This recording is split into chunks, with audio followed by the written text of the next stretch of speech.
सीधे सीधे बात करते हैं बहुपद के शून्यक की। तो शून्यक क्या होता है, देखिए इसके नाम से स्पष्ट है। शून्यक जो शून्य कर दे, किसी बहुपद को शून्य करने वाला वही उसका शून्यक होता है। अगर हम शून्यक को इस तरह समझें तो अगर कोई बहुपद है और उसके, आपको पता होगा कि बहुपद जो होते हैं वह उसकी जो घातें होती हैं वो एक पूर्ण संख्या होती है। चाहे जिस रूप में भी बहुपद हो सकता है, 1 घात का बहुपद, 3 घात का बहुपद हो सकता है,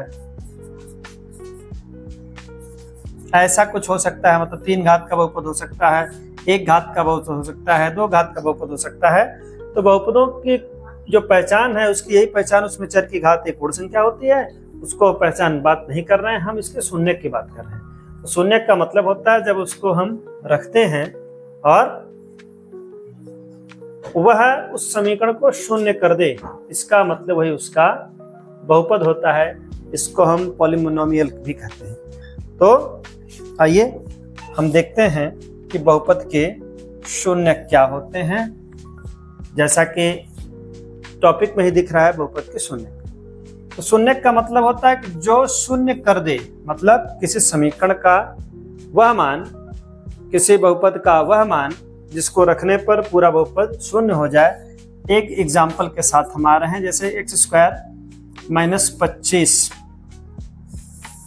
अब इसमें कहेगा कि इस समीकरण से, मतलब इस बहुपद का शून्यक ज्ञात करिए। तो सबसे पहले अगर बहुपद दिया हुआ है तो बहुपद को हम क्या करेंगे, उसको समीकरण के रूप में बनाएंगे।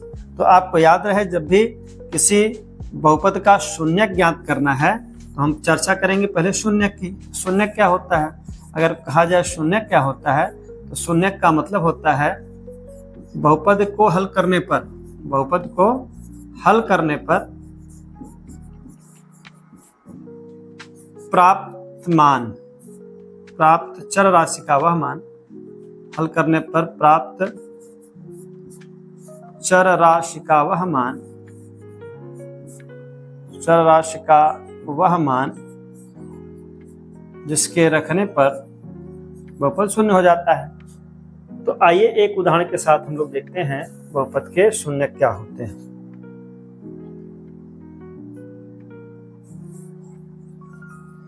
चलिए हम लोग बात कर रहे हैं बहुपद के शून्यक की।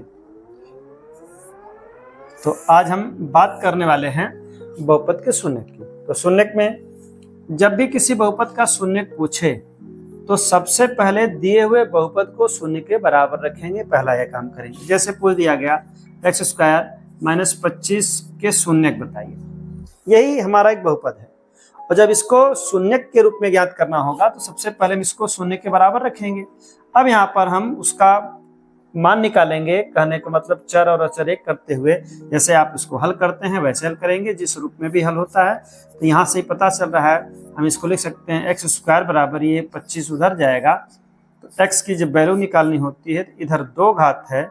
यदि किसी चर की 2 घात है और उसका एक चर का मान, मतलब चर की 1 घात का मान निकालना है, कहने मतलब x का मान निकालना है, तो जो इधर स्क्वायर है उधर जाके स्क्वायर रूट बनता है, मतलब कड़ी बनती है। 25 का जो वर्गमूल होता है +-5 होता है। तो जान लीजिए किसी भी धनात्मक संख्या का जब वर्गमूल निकालते हैं तो उसके 2 वर्गमूल आते हैं, एक प्लस में एक माइनस में। अगर इस तरह कहा जाए तो यहाँ x का 2 मान आ चुका है, एक +5 और एक -5, यही उसके दोनों शून्यक होंगे। अब किसी बहुपद को शून्य के बराबर रखकर उसको यदि हल किया जाए और जो उसके मान प्राप्त होते हैं उसके 2 मान प्राप्त हुए, जितनी घात का समीकरण उतने घात के मान। यहाँ देखिए 2 घात का समीकरण था, 2 मान प्राप्त हो गए। अगर हम यह कहें उसके शून्यक आ गया तो शून्यक की संख्या आ गई, शून्यक आ गए हैं। एक शून्यक हमारा 5 है और एक शून्यक हमारा -5 है, तो इसके शून्यक हो गए। इनका नाम शून्य क्यों पड़ा, क्योंकि जो x के मान आए हैं इनको रखने पर वह बहुपद शून्य हो जाएगा। आइए हम जांच करके देखते हैं क्या वास्तव में ये शून्यक है कि नहीं है। तो पता चल जाएगा कि ये शून्यक है कि नहीं है। हम इसको ऐसा कर सकते हैं, इसको शून्यक के रूप में रख रहे हैं, देख रहे हैं कि ये शून्यक है कि नहीं। अब क्या करेंगे, जो हमारा बहुपद था वह हम बराबर शून्य रखे हैं। अब यहाँ पर x का जो मान है एक 5 है तो पहले इसको रख के देख रहे हैं, तो लिखेंगे x बराबर 5 रखने पर जहां x है वहीं 5 रखेंगे तो 5 का स्क्वायर हो जाएगा -25 हो जाएगा, या बराबर 0 होना चाहिए।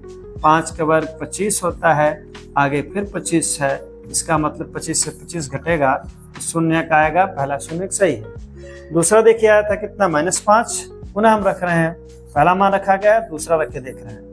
फिर लिखेंगे x स्क्वायर -25 बराबर 0। अब की बार x बराबर -5 रख रहे हैं क्योंकि दूसरा 0 था। फिर रखेंगे x के जगह पर -5, इसका स्क्वायर करेंगे, -25 करेंगे, बराबर 0 करेंगे। अब यहाँ से क्या करेंगे, जो किसी भी संख्या का वर्ग चाहे माइनस हो चाहे प्लस हो धनात्मक ही आएगा, तो -5 का वर्ग भी 25 ही आएगा। फिर आगे कितना है, फिर -25 है, इसका मतलब दोनों इसको 0 कर रहे हैं, अर्थात यह जो 0 का आया हुआ है +5 और -5 यह सही हो चुका है। एक दूसरा उदाहरण देखा जाए कि दूसरे उदाहरण में क्या आ सकता है।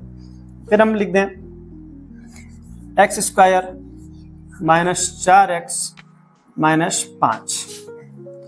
अगर इसमें कहा 0 ज्ञात करिए तो फिर वही प्रक्रिया है। 0 ज्ञात करने के लिए बताया है कि जो बहुपद दिया रहेगा, अभी तक ये बहुपद है, और जैसे 0 की बात करेगा तो हम इसको 0 के बराबर रखेंगे तभी यह 0 आएगा, इसका मतलब हम बराबर 0 रख रहे हैं। तो क्या कर सकते हैं, देखिए इस द्विघात समीकरण को हल करने के लिए सबसे पहले a और c का गुणा करते हैं, मतलब यहाँ 1 है तो 5 एकम 5 हो जाएगा। हमारे पास जो खंड आया वो 5 है। अब 5 का मल्टीप्लाई एक ही बार में आता है 5, लेकिन हमको चाहिए कितना, -4 चाहिए। अब -4 के लिए हम क्या करेंगे, पुनः द्विघात समीकरण जो है उतारेंगे। अब यहाँ पर हम -4 प्राप्त करने के लिए हम यह रख सकते हैं कि 5 से 1 घटाएंगे तो 4 बचेगा, लेकिन अगर ये -4 से +1 घटाएंगे तो -4 बचेगा। हमको -4 चाहिए, न कि +4। देख लीजिए यहाँ पर हमको -4 चाहिए था, तो हम ऐसा लिखेंगे तभी -4 आएगा। हम लिख सकते हैं -4 + 1, तो यही वहां पर लिखने का प्रयास कर रहे हैं। देखिए -5x + 1x लिखेंगे नहीं, x हो गया, आगे -5 है वैसे उतार देंगे। अब यहाँ करेंगे क्या, मध्य पदों का गुणनफल बाह्य पदों के गुणनफल के बराबर होना चाहिए, तो ये पता चलेगा हमारा द्विघात समीकरण सही है। चलिए देखा जाए, बाहर बाहर का गुणा करेंगे, देखिए आएगा -5x स्क्वायर।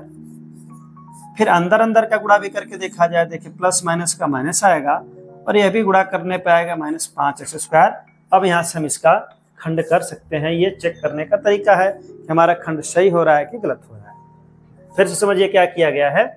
हमने किया क्या, पहले हम a और c का गुणा कर दिए, मतलब यहाँ 1 है, यहाँ 5 है, 5 और 1 का गुणा कर दिए तो 5 आया था। अब 5 का एक ही खंड होगा, 5 × 1। अब हमको बीच वाले अंक के बराबर चाहिए, चाहे जोड़कर चाहे घटाकर। 5 में से 1 घटा देंगे तो केवल 4 आएगा, लेकिन अगर -5 से +1 घटा दें तो -4 आएगा। इसका मतलब यही फिट बैठेगा, वही हम यहाँ लिखे हैं। देखिए -5 + 1 इसके आगे छिपा है। अब हम पेयर बना के कॉमन ले रहे हैं, तो यहाँ से x कॉमन होगा, बचेगा x - 5। यहाँ से देखिए कोई अंक नहीं, जब कॉमन है तो हम चिन्ह बदलना नहीं है, क्योंकि यहाँ भी माइनस है, यहाँ माइनस है, तो चिन्ह नहीं बदलना है, तो प्लस। उसके बाद अगर कुछ भी कॉमन नहीं मिल रहा है तो 1, तो जब कुछ नहीं कॉमन है पुनः वही संख्या उतर जाएगी, यह बराबर 0 के है।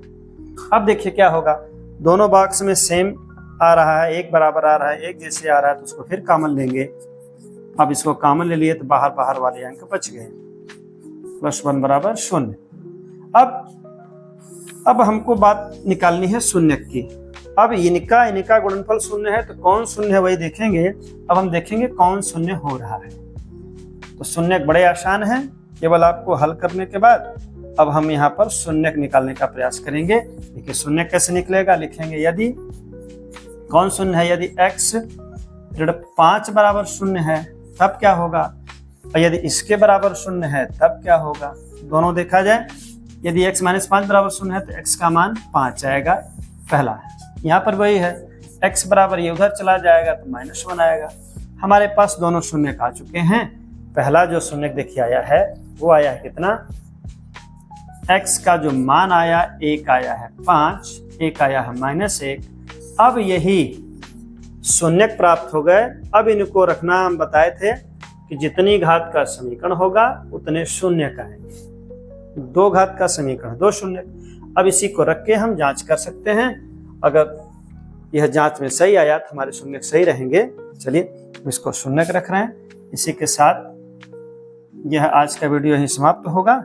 फिर हम मिलते हैं ऐप में सारी चीज़ों के साथ नियम से प्रश्नावली वाइज। चलिए, x² - 4x - 5 बराबर 0 है।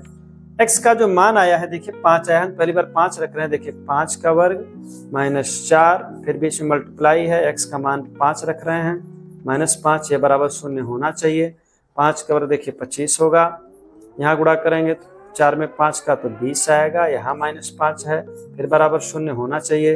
देखिए यहाँ पर 25 पहले से है। अगर आप चाहिए तो इसको घटा लीजिए, 2 तरह से कर सकते हैं, 25 से 20 घटा लें या इनको जोड़ दिया जाए। तो ये 25 है, ये जुड़ जाएगा तो -25 हो जाएगा और ये घट के 0 हो जाएगा। पहला शून्य सही है। दूसरा चेक कर लिया जाए, x² - 4x - 5 बराबर 0। आपके कितना रखने पर, x बराबर -1 रखने पर, -1 रखने पर। चलिए, जहाँ पर x है -1 का वर्ग कर रहे हैं, -4 लिख रहे हैं, गुणा लिख रहे हैं, -1 रख रहे हैं, -5 रख रहे हैं, फिर 0 होना चाहिए। किसी भी संख्या का वर्ग जो होता है वो प्लस ही आता है। फिर देखिए यहाँ गुणा करेंगे तो माइनस का प्लस आएगा, 4 एक कम 4 आएगा, -5 आएगा, ये भी 0 होना चाहिए। चलिए फिर देखिए 4 एक 5 है, 5 से 5 घटेगा, फिर 0 आएगा। अर्थात ये हमारा जो शून्यक है वो सही है, हमने जांच करके दिखा दिया। तो फिर समझिए, शून्यक का मतलब होता है यदि वह समीकरण किसी भी रूप में हो, जो उस समीकरण से उस बहुपद को समीकरण के रूप में लिखने पर जो प्राप्त होते हैं मान, वही उसके शून्यक होते हैं। 2 घात का है तो 2 शून्यक, 3 घात का है तो 3 शून्यक, बिना घात का मतलब 1 घात का है तो 1 शून्यक प्राप्त होगा। जैसे 2x + 5 बराबर, अगर इसका निकालना है शून्यक तो बराबर क्या लिखेंगे, 0 लिखेंगे। 2x बराबर, ये 5 उधर जाएगा तो -5 हो जाएगा। x बराबर जो आएगा -5/2। इसका मतलब यहाँ पर x का मान 5/2 ऋणात्मक आया है। क्यों, देखिए x का एक ही मान प्राप्त हुआ, क्योंकि इसके पास देखिए 1 घात थी, तो इस कारण इसमें 1 मान प्राप्त हो गया। अर्थात इसका जो शून्यक है वह है -5/2। इसको भी हम रख कर चेक कर सकते हैं। तो आज हम इतने ही चर्चा किए हैं कि शून्यक क्या होते हैं। किसी बहुपद को 0 के बराबर रखकर उसके मान को निकालते हैं। जो मान प्राप्त होते हैं, जितने घात का समीकरण रहेगा, जितने घात का बहुपद रहेगा वो समीकरण के रूप में आएगा। तो कहने का मतलब जितने घात का बहुपद उतने शून्यक। 1 घात का बहुपद 1 शून्यक, 2 घात का बहुपद 2 शून्यक और 3 घात का बहुपद तो 3 शून्यक प्राप्त होते हैं। और वही शून्यकों का मान रखने पर यदि बहुपद 0 हो रहा है तो उसके बहुपद की भी जांच की जा सकती है। तो आज के लिए इतना ही, मिलते हैं फिर कल अगले वीडियो के साथ। तब तक सभी को धन्यवाद।